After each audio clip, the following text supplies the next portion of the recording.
안녕하세요, 맹피셜입니다. 오늘은 우리 대표팀의 전술적 문제들과 이를 해결할 수 있는 방안에 대해 얘기해보겠습니다. 그럼 재밌게 봐주세요. 현재 아시안컵의 열기가 뜨겁습니다. 역대 최고 퀄리티의 스쿼드라 평가받는 만큼 한국 축구의 오랜 염원, 64년 만에 아시안컵 우승이 가능하지 않을까 우리 모두의 관심이 쏠리고 있는데요. 그럼에도 언제나 그랬듯 절대 쉽지는 않습니다. 과거보다 전체적으로 아시아 팀들의 실력이 많이 올라온 상황이며 충분히 여러 이변이 발생할 수 있습니다. 얼마 전 요르단전에서 극적인 2대2 무승부를 만들긴 했으나 추가 시간 전까진 하마터면 질 뻔했고, 일본 역시 이라크에게 고전하다가 쓰라린 패배를 맛보기도 했습니다. 결정적으로 최근엔 조최약체 말레이시아에게 3대3 무승부라는 실망스러운 결과를 얻었는데요. 클린스만 감독의 전술에 대해선 여러 비판들이 많지만 제가 생각하는 두 가지 문제점을 짚어드리겠습니다. 첫 번째, 전환성입니다. 유럽의 여러 강팀들을 보면 공통적으로 발견되는 장점이 하나 있습니다. 바로 볼의 전환이 유기적으로 잘 이루어진다는 겁니다. 볼이 한쪽 측면에서 많이 돌도록 만든 다음 반대쪽 측면에 자유로운 공간을 얻은 한 명을 만들고 그 선수에게 긴 전환 패스로 볼을 전달하는 것, 우리가 흔히 얘기하는 아이솔레이션이죠. 이를 잘 활용하는 팀 중 하나가 지난 시즌 트래블 챔피언 맨시티입니다. 시티는 로드리를 중심으로 삼선에서의 유기적인 전환을 활용, 상대의 측면 공간을 공략합니다. 리버풀도 마찬가지입니다. 요즘은 거의 홀딩 미드필더 플레이를 더 많이 보여주는 선수 알렉산더 아놀드를 중심으로 길쭉길쭉한 롱패스 전환을 애용합니다. 꼭 이런 롱패스가 아니더라도 대부분의 팀들이 전환을 중요하게 생각합니다.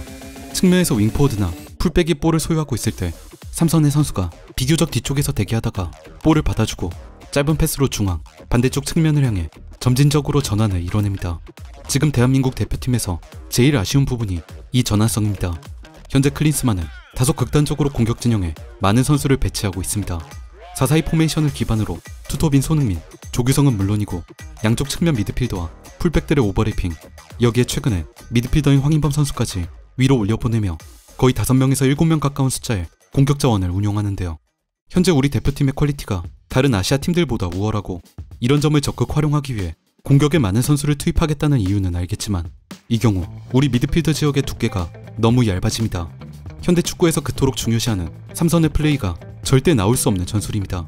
상대 박스 안이나 바로 앞에서 머무는 선수들이 많다 보니 좁은 공간에서 볼이 갇힐 수밖에 없으며 반대편 선수가 프리한 상황에 넓은 공간을 혼자 차지하고 있어도 그에게 볼을 보내주지 못합니다. 최근 고전했던 요르단전의 상황을 보면 우리가 한쪽 측면에서 공격 작업을 하고 있을 때 반대편 이강인 선수가 프리한 상황에 놓여있음에도 불구하고 짧은 패스든 롱패스든 방향을 전환하지 못해 어려운 공격 작업을 풀어나가야 하는 장면이 자주 보였습니다. 뒤쪽 삼선에 조금 여유있는 선수 한 명만 배치했다면 어땠을까 아쉬움이 남는 부분이었죠.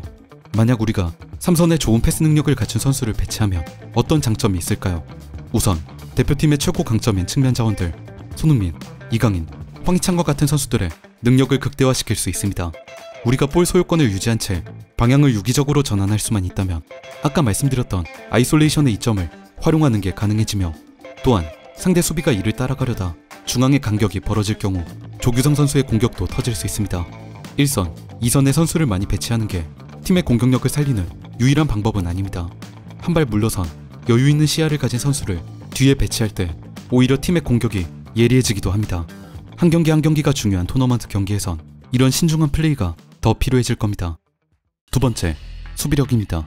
최근 대한민국 대표팀은 수비력에 대한 비판을 듣기 시작했습니다. 상대적 약팀이라 평가받는 요르단에게 2골, 말레이시아에게 3골이나 허용했다는 이유였죠. 하지만 저는 이 문제가 비단 수비수들의 실수라기보다는 앞서 말씀드린 얇아진 미드필드 지역의 문제라고 생각합니다. 양쪽 측면 미드필더와 풀백, 중앙의 황인범까지 높이 올라가자 중원과 후방을 포함한 넓은 공간에 센터백 2명과 미드필더 1명, 총 3명만이 남습니다. 이게 뭐가 문제냐고 하시는 분들도 계시겠지만 물론 정상적으로 잘 풀린 공격 상황에서는 크게 어려울 게 없습니다. 실제로 아시안컵 이전 평가전들에서는 공격력이 극대화되며 좋은 득점 장면들이 연이어 나왔으니까요. 문제는 애매하게 볼이 끊겼을 때입니다. 미드필드 지역에서의 빌드업이 영 잘 풀리지 않으니 대표팀은 다소 빠른 템포로 공격을 전개하는 경향을 보이고 있습니다. 천천히 후방에서부터 라인을 끌어올리면서 공격 작업을 진행하는 게 아니라 일단 무조건 앞으로 볼을 내보내는 플레이를 하고 있는데요. 선수들이 위치적으로 볼 소유권과 자리를 잡으며 올라가기보다 선수들이 먼저 앞으로 달려나간 다음에 볼이 뒤따라옵니다. 이때 전개 중 볼이 탈취당할 경우 대부분의 선수들이 올라가 있는 상황에서 오직 3명의 선수가 상대의 역습을 막아내야 합니다. 말할 것도 없이 수적 열세의 수비가 되는 거죠. 감독들이 빌드업을 강조하는 이유는 공격을 잘 풀어내기 위함도 있지만 오히려 그 공격이 끊겼을 때의 위기를 대비하려는 목적도 있습니다. 강팀들이 흔히 공격 시 백스리를 구축하고 그 앞에 1명에서 2명의 볼란테를 세우는 건 상대의 역습을 최소 4명, 5명이 수비로 바로 전환된 뒤 막아낼 수 있게끔 깔아둔 포석입니다. 이런 의미에서 지금 대표팀의 전술은 공격에만 많은 비중을 둘 뿐 수비 상황에서의 위기는 고려하지 않는 것처럼 보입니다. 해결책은 역시 공격 작업에서 1명을 아래로 내리는 겁니다.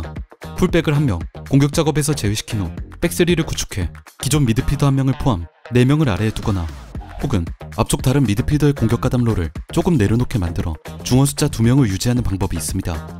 만약 클린스만 감독이 여전히 풀백의 공격 가담을 극대화하고 싶다면 어떻게든 미드필더의 숫자를 확보하는 것이 최우선이 될 것 같습니다. 후방 빌드업에서의 불안감은 결국 앞쪽 중원에 볼을 넘겨줄 선수가 부족하기 때문에 발생하는 문제입니다. 우리가 자꾸 후방에서 패스미스가 나오고 하프라인 근처에서 볼을 뺏겨 치명적인 역습 찬스를 내주는 건 중원에서의 안정감, 지배력이 확보되지 않아서입니다. 이런 문제들에 대해 스태프들도 충분히 인지하고 있을 거라 생각합니다. 토너먼트에서는 더 안정감 있는 경기, 우리가 이길 수 있는 팀은 확실히 이길 수 있는 플레이가 나오길 기대하겠습니다. 여기까지 대한민국 대표팀 전술의 문제를 간략하게나마 알아봤습니다.